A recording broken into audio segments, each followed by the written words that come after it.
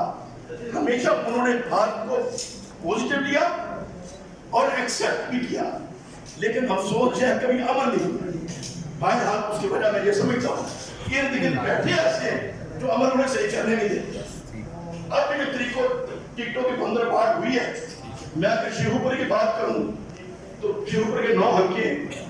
میں تو امیدوار تھا ہی نہیں۔ اسد عمر صاحب کو، فواد چودھری کو اور میڈم گیاسپی کو میں نے طے کیا تھا کہ میں نے الیکشن کرنا۔ میں صاحب میں بے دوست سے چاہتا ہوں، ثابت کروں گا کہ ٹکٹوں کے بغیر بھی ہم پی ایم کے لیے ساتھ کر سکتے ہیں، لیکن دیجیے کسی حقدار۔ لیکن ہوا کیا کہ 5 ٹکٹیں تو میری باقی جو حقدار تھے اور 4 ٹکٹیں بیچ دی گئی۔ بھلا پیسے سے بیچی، بھلا تو رکاوٹ سے بیچی، بھلا کسی اور چیز سے بیچی، لیکن 4 ٹکٹیں تو ہیں 37، 38، 39 اور 40۔ مجھے خاصا بتا دیں کیا اس میں ان کا کیا کرتا ہے؟ اگر محنت نہیں ہے اور 12 سال سے کام کرنے والے جو ہمارا صدر رہا 2012 سے 2012 سے پہلے سے پیسہ خرچ کر رہا ہے، کاروباری آدمی پورے شیوپور اس کے ساتھ مختلف ہوتے ہیں، اس کو چھوڑ کے کسی اور کو شیوپور سٹی کی ٹکٹ دے رہی، اور پھر جس نے ضمنی الیکشن جیتا لا منسٹر نے اس کو بنایا، بہترین آدمی اس کو اگنور کر کے نیشن کو دے رہی۔ اور اسی طرح فیصل دیہاتی جنہوں نے اپنی سیٹ چھوڑی 290 میں PP 209 تو خان صاحب کے ساتھ چلا پہلے دن سے، اور بالکل میرے جیسا مزاج رکھتا ہے، بے لوث چلتا ہے۔ لیکن آج جس نے چھوڑا اس کو چھوڑ کے اس کی ٹکٹ کسی اور کو دے دی، میں تو یہی کہوں گا وہ بھی بیچ دی گئی۔ اب خان صاحب کا اس میں قصور نہیں ہے، قصور نیچے مینجمنٹ کا ہے، لیکن بہرحال یہ بات سنتی ہے، ہماری یہ دعائیں ہیں، اور میں نے ہمیشہ یہ کوشش کی ہے کہ علماء کرام اگر متحد ہو جائیں، متفق ہو جائیں، جو کہتے ہیں کہ پاکستان کا مطلب کیا لا الہ الا اللہ، علماء کرام کہتے ہیں کہ پاکستان کو چلانا ہے قرآن و سنت کے مطابق، تو قرآن و سنت کے مطابق چلانا ہے، تو پھر جماعت اسلامی کی موومنٹ الگ کیوں ہے؟ جمعیت علماء پاکستان کی الگ کیوں ہے؟ JUP کے 3-4 دھڑے کیوں ہیں؟ تمام علماء اگر ایک پلیٹ فارم پہ آ جائیں تو پھر میرے خیال میں شاید کسی عام سیاسی لیڈر کی ضرورت نہیں پڑے گی۔ آخر کیا وجہ تھی لوگ عبدالستان نیازی سے محبت کرتے تھے؟ کیا وجہ تھی لوگ مولانا شاہ نورانی سے محبت کرتے تھے؟ کیا وجہ تھی لوگ مولانا ابو العلا مودودی سے محبت کرتے تھے؟ یہ لوگ بے لوث لوگ تھے، وہ کسی لعنت کی وجہ سے نہیں، اپنے دین کی وجہ سے آگے جا رہے ہیں۔ اور آج جو ملک کا حال ہو چکا ہے، میں سید معصوم نقوی صاحب کی خدمت میں آج کی اس محفل میں عبدالستان نیازی صاحب کے نسبت سے جج کروں گا کہ علماء کرام کو متحد کریں، ایک پلیٹ فارم پہ لے کے آئے، ایک مشن پہ لے کے آئے، اپنی اپنی دکان مت چلائے، جو بھی دکان ہے وہ محمد عربی کے در کو جانی چاہیے، ریاست مدینہ کو جانی چاہیے، اور خان صاحب کے ساتھ بھی محبت کی میری یہی وجہ ہے کہ وہ ریاست مدینہ کا نام لیتے ہیں اور دل سے لیتے ہیں، اور میری یہ کوشش رہی کہ خان صاحب کے ارد گرد علماء کو جمع کیا جائے۔ میں نے پرائم منسٹر ہاؤس میں بھی خان صاحب کو کہا کہ سر آپ جو بات کرتے ہیں ریاست مدینہ کی دل سے کرتے ہیں، نبی پاک کی سیرت کی بات کرتے ہیں، آپ کی آنکھوں میں چمک آ جاتی ہے، لیکن جو آپ کے ارد گرد بیٹھے ہیں وہ تو ریاست مدینہ کے لیے نہیں بیٹھے، وہ تو آپ کی شہرت کو کیش کرنے کے لیے بیٹھے ہیں۔ تو اپنے ارد گرد علماء کرام کا ایک ایسا طبقہ کلوز کریں جو آپ کے رہنمائی بھی کریں، آپ کی غلطیوں کی اصلاح بھی کریں اور پرخلوص مشورے بھی دیں۔ بہرحال آج بھی اگر علماء کرام متحد ہو جائیں تو میں سمجھتا ہوں کہ پھر قیادت پاکستان کی لوگ علماء کے ہاتھ میں دیں گے، لیکن اگر علماء متحد نہیں ہوتے تو پھر اہلا پیرا نتھو خیرے جس نے زیادہ پیسے لگا دیے وہ ملک کو چلاتا پھرے گا، پھر پاکستان فلاں سیل ہے۔ اللہ کرے کسی برے حال بندے کے ہاتھوں سیل نہ ہو جائے۔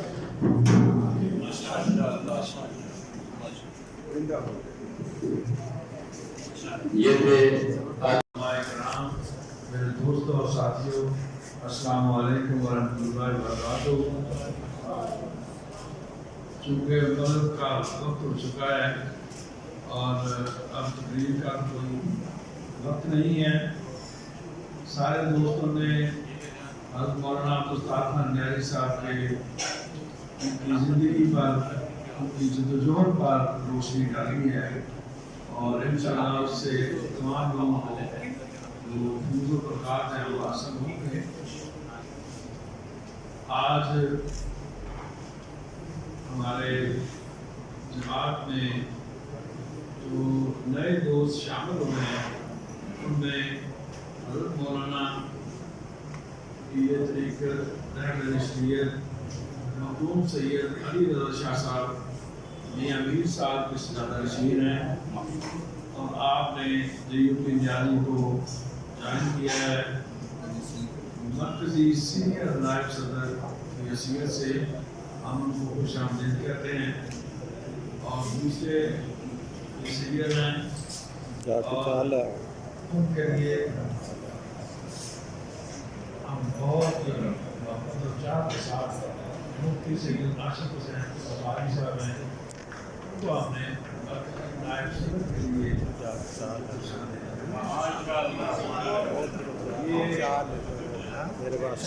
عثمان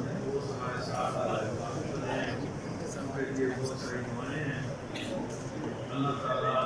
صاحب جس طرح سے ان کا ایک نیت تھا، آج ہر کوئی وہ لیڈر ہے، وہ لیڈر ہے، وہ چور ہے، وہ ڈاکو ہے، لیکن مولانا عبدالستان نیازی پر کوئی اثر نہیں ہے۔ آپ کے پاس آپ وزیر بھی رہے، اس وقت بھی MLA تھے جب پاکستان نہیں تھی، پاکستان بننے سے پہلے وہ MLA تھے، اور اس کے بعد وہ وزیر بھی بنے، سینیٹر بھی بنے، MLA بھی بنے، لیکن اس کے باوجود جب اس دنیا سے تشریف لے گئے تو ان کے پاس 2 شیروانیاں تھیں، ایک شیروانی پھٹی ہوئی تھی اور ایک صحیح تھی، ایک پگڑی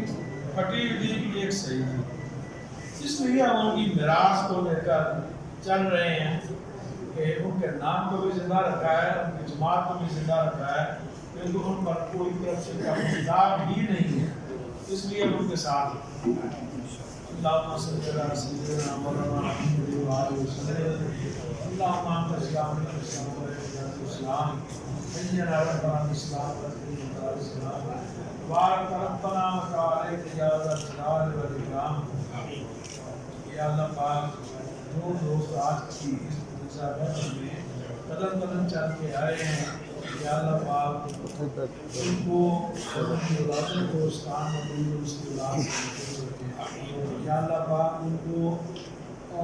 ظاہری اور باطنی بیماریوں سے محفوظ رکھیں،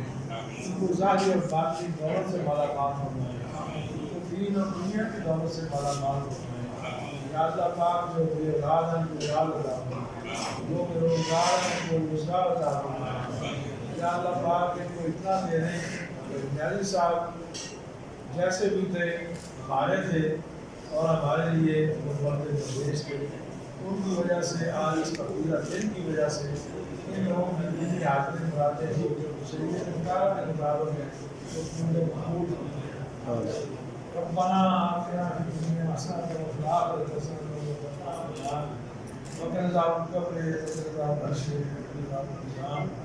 ربنا لا تؤاخذنا إن نسينا وأخطأنا ربنا ولا تحمل علينا إصرا كما حملته على الذين من قبلنا ربنا ولا تحملنا ما لا طاقة لنا به